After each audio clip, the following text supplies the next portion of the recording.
جب سب کائنات کے ہر فرد نے دنیا چھوڑنی ہے تو پھر دنیا چھوڑ کر انسان نے کہاں جانا ہے؟ اگلے جہان جانا ہے۔ جب انسان نے اگلی منزل میں جانا ہے تو اللہ تعالیٰ نے انسان سے اس کی زندگی کے بارے میں پوچھنا ہے۔ اب یہاں دو باتیں سمجھ لینی چاہیے تمہید کے طور پر۔ پہلی بات یہ ہے کہ انسان دنیا سے خالی ہاتھ جائے گا، اور دوسرے نمبر پہ آخرت میں انسان سے اس کی زندگی کا مطالبہ ہوگا۔ کہتے ہیں کہ جب زندگی گزارو تو یہ دو چیزیں سامنے رکھ کے گزارو کہ میں نے مرنا ہے، میں جس چیز کے لیے محنت کر رہا ہوں یہ چیزیں یہیں چھوٹ جانی ہیں، اور جس چیز کو میں چھوڑ رہا ہوں اس نے میرے ساتھ جانا ہے، وہ انسان کے اعمال ہیں۔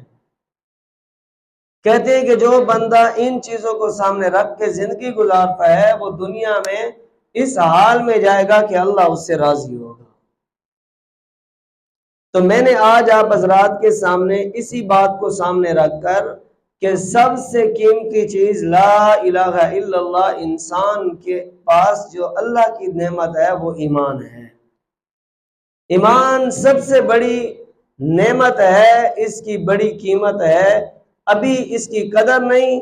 فرمایا کہ جب چیز ہاتھ سے نکل جاتی ہے یا جب موقع پہ جب انسان اس کی قیمت کو دیکھتا ہے تب قدر آتی ہے کہ یار یہ کتنی قیمتی چیز ہے۔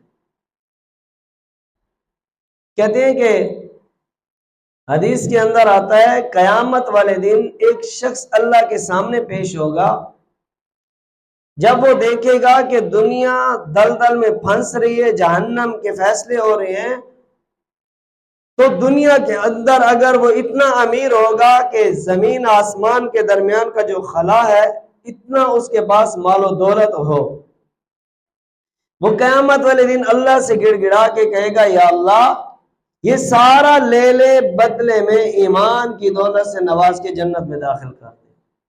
لیکن چونکہ دنیا سے ایمان کی حالت میں جانا شرط ہے، مرنے کے بعد تو ایمان سے نہیں نوازا جائے گا، اس لیے قیامت والے دن اتنی قیمت ادا کرنے کے لیے بندہ تیار ہوگا لیکن اس کو نہیں ملے گی۔ اب خود اندازہ لگا لے بندہ کہ ایمان کتنا قیمتی ہے، یہ کلمے کی دولت کتنی قیمتی ہے۔ میرے بھائی، دنیا کی زندگی آپ بھوک میں گزاریں گزر جانی ہے، آپ اس کو پیٹ بھر کے گزاریں گزر جانی ہے، آپ سکھ کے اندر گزاریں تب بھی گزر جائے گی، دکھ میں گزاریں تب بھی۔ دیکھا نہیں ہے کبھی کبھی رات کو لوگ بیمار ہوتے ہیں لیکن ایک نہ ایک دن سویرا ہو جاتا ہے۔ میرے بھائی، قیامت قائم ہونے کے بعد جب فیصلہ ہو گیا کہ تو نے جہنم میں جانا ہے پھر دوبارہ سویرا نہیں ہونا۔ جب ایک مرتبہ جنت کا فیصلہ ہو گیا پھر دوبارہ جہنم کا سویرا نہیں ہوگا، ہمیشہ جنت ملے گی۔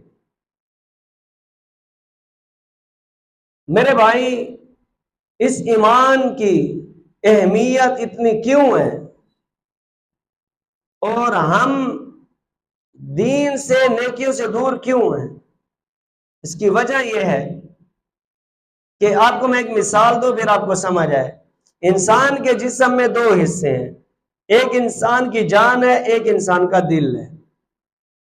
فرمایا جو انسان کی جان ہے اس کے لیے کھانا پینا یہ ساری غذائیں خوراک انسان کی کیا ہیں؟ اس کی خوراک ہیں، یہ اس کی غذائیں ہیں۔ اگر انسان ایک دن کھانا پینا چھوڑ دے تو انسان بیمار ہونا شروع ہو جاتا ہے۔ جیسے کبھی کبھار آپ کسی جگہ پہ کام کر رہے ہو اور ایک بندہ غیر حاضر ہو، جب آپ اس سے پوچھیں کہ یار آپ کام پہ کیوں نہیں آئے تو اس کا جواب یہ ہوتا ہے کہ یار کل میں بیمار تھا، میرے جسم میں طاقت نہیں تھی کہ میں آ کر کام کرتا۔ فرمایا جس طرح جسم کو سکون کی ضرورت ہے، جس طرح جسم کو کھانے پینے کی ضرورت ہے صحت مند رکھنے کے لیے، اسی طرح انسان کے جسم میں دوسرا حصہ انسان کی روح ہے، روح کے بھی غذائیں ہیں، اس غذاؤں کا پورا کرنا بھی ضروری ہے۔ اب جسم کی غذائیں کھانا پینا روٹی پانی یہ چیزیں ہیں، روح کی غذائیں کیا ہیں؟ فرمایا نیک اعمال ہیں، اور سب سے بنیادی چیز فرمایا ایمان ہے، روح کی غذا۔ اگر ایمان مضبوط ہے تو روح طاقتور ہوگی، جب روح طاقت بھر ہوگی تو انسان نماز بھی پڑھے گا، جب انسان کی روح کے اندر طاقت ہوگی تو انسان روزے بھی رکھے گا۔ آپ نے کئی مرتبہ دیکھا ہوگا رمضان کے مہینے میں ایک کمزور بوڑھا ضعیف بابا ہوتا ہے، وہ روزے رکھ رہا ہوتا ہے، اور کئی ہڈے گٹے جوان ہو کر وہ روزے نہیں رکھ رہے ہوتے۔ وجہ کیا ہے کہ ایمان اندر سے بیمار ہو چکا ہے، روح اندر سے بیمار ہو چکی ہے، کیونکہ ایمان کمزور ہے۔ فرمایا روح کو ایمان سے طاقت ملتی ہے اور پھر انسان اعمال پہ جڑتا ہے۔ تو میرے بھائی ایمان میں سب سے پہلی چیز کیا ہے؟ لا الہ الا اللہ، لا الہ الا اللہ کی گواہی دینا، کلمہ توحید کو اپنے دل کے اندر پیوست کر دینا کہ اسی پر دنیا آخرت کی کامیابی ہے، اس کے علاوہ نہیں۔ میرے بھائی اس کی قیمت آپ دیکھیں، اللہ کے محبوب میں نے آپ کو ایک آیت پڑھ کے سنائی، یثبت اللہ الذین آمنوا بالقول الثابت فی الحیات الدنیا وفی الآخرہ۔ اللہ تعالیٰ قرآن میں فرماتے ہیں یثبت اللہ الذین آمنوا بالقول الثابت، اللہ تعالیٰ ان لوگوں کو اس قول پر ثابت رکھتے ہیں دنیا اور آخرت میں۔ کس کو؟ ایمان والوں کو۔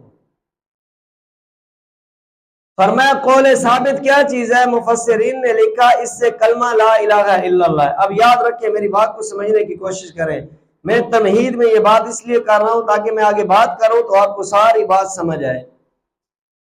فرمایا یہ جو لا الہ الا اللہ ہے، اگر دنیا کے اندر آپ نے اس کے مطابق زندگی گزاری تو آپ کو اللہ تعالی موت کے وقت اسی کلمے پر ثابت قدم رکھیں گے۔ اگر آپ کی زندگی ایمان پہ گزری، آپ کی زندگی نماز روزے پہ اللہ کے حکم کے مطابق نبی کے طریقے کے مطابق گزری، فرمایا موت کے وقت بھی یہ کلمہ اللہ آپ کو کہلوا دیں گے، آپ کا یہ کلمہ ہوگا۔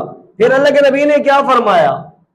من کان آخر کلامہ لا الہ الا اللہ دخل الجنہ، جس کا موت کے وقت آخری کلمہ لا الہ الا اللہ ہوگا وہ سیدھا جنت میں جائے گا، چاہے وہ 100 سال کا کافر کیوں نہ ہو، چاہے وہ 100 سال کا مجرم اور گناہگار اور شرابی کیوں نہ ہو، اگر اللہ نے اس کو اس قول کی کلمے کی توفیق دے دی، فرمایا مرتے ہی سیدھا جنت میں چلا جائے۔ لیکن یہ کب ہوگا؟ جب انسان کی دنیا کی زندگی اعمال پہ صحیح گزری ہوگی۔ تو فرمایا یہ جنتی بندے کی علامت ہے کہ جس کو اللہ مرتے وقت کلمہ نصیب فرما دے۔ اور فرمایا اگر آپ کو موت کے وقت دنیا چھوڑنے کا غم نہیں ہو رہا تو سمجھ جاؤ کہ اللہ آپ سے راضی ہے، آپ بھی ایمان خاتمہ بالخیر پہ جا رہے ہیں۔ اگر آپ اللہ کے راستے میں مارے گئے، آپ کا خاتمہ اللہ کے راستے میں نکلتے ہوئے ہو گیا تو سمجھ جاؤ کہ آپ کا بھی خاتمہ بالخیر ہو گیا۔